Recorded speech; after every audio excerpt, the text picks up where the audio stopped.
Hi guys, welcome to Tea Mixing Adventures. My name is Lisa Keegan and today I'm going to take you through another recipe you can add to your Christmas hamper. Do say hi if you're watching on today. I'd love to know what you're having for dinner if you know, so do come and say hi. So this is a salted caramel sauce, and as per normal, I'm not very good at sticking to the recipe, so I'm going to show you today my variations on this and hopefully it works out. If it doesn't work out, I'll be sure to let you know. So let's get started on our cooking. So start cooking on the TM6.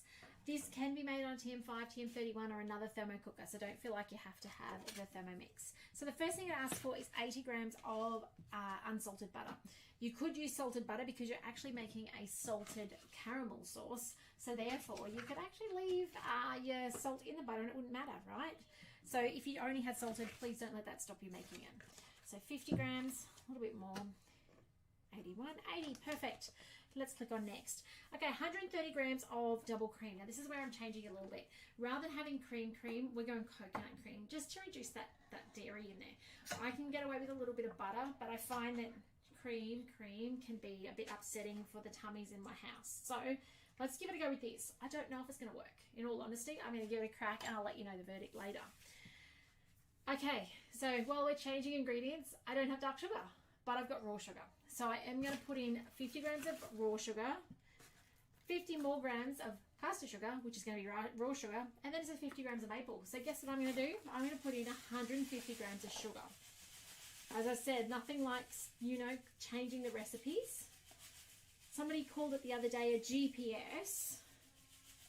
A GPS where you choose to still drive your own way. I kind of feel like that with the Thermomix some days.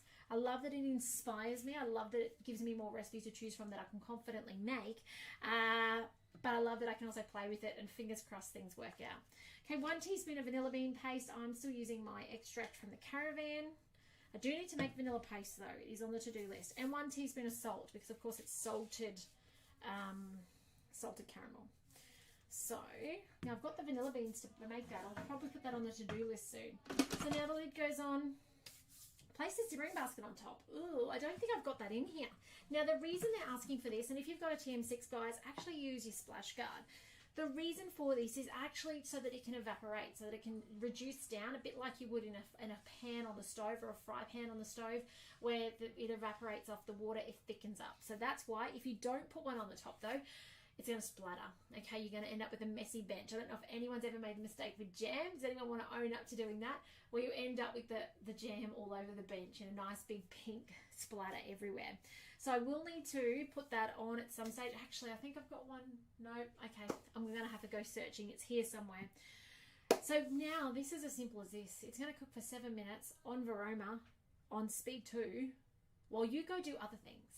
This is the beauty of Thermomix cooking. For those of you watching along, maybe you don't have a Thermomix or maybe you don't even have guided cooking but you've got a Thermomix. This is what I love the most. Our Thermomix gives us hands-free time to go do other important things. So I'd love to know in the chat, do you find that of value to you? Do you enjoy the fact that you can set it, forget it and walk away? Because I don't know about you guys, but before I had a Thermomix, I burnt things and I would burn like on a stovetop. I think I've shared this before, but I'd boil the eggs dry. I would burn the rice to the bottom of the pan. I would get so distracted that my onion and garlic would burn to smithereens. And this is the beauty of Thermomix cooking, is it's all foolproof because it dingles at you and calls you back. So I'm going to spin this dial. I'm going to go search for my